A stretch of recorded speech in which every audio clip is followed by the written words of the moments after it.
The wars of the 20th century left behind a massive legacy of refugees across the world. India, with its open borders in South Asia, became a natural home for refugees. Tibetans in 1959, Bangladeshis in 1971 and after, Chakmas in Arunachal in 1963, Tamils from Sri Lanka at various points of time, Afghans in the 1980s and again recently, Myanmar refugees during similar periods in history. India is not a signatory to the 1951 Convention on Refugees, believing the convention is European-centric and can't be applied in the South Asia context.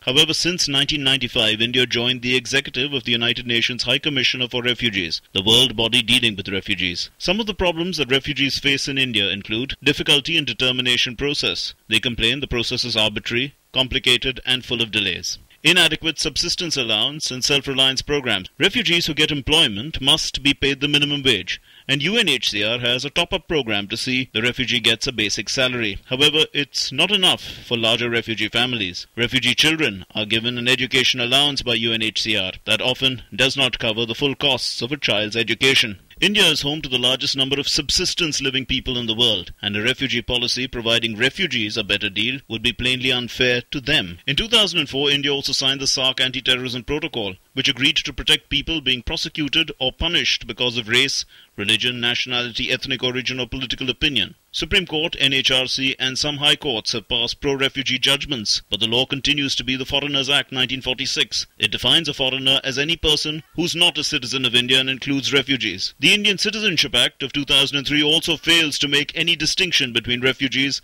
and their special circumstances. In 2000, the Law Commission recommended stricter treatment to illegal entrants. A refugee policy would have to consider Bangladeshi migrants. It is true that we may need a policy for dealing with economic migrants who are different from refugees.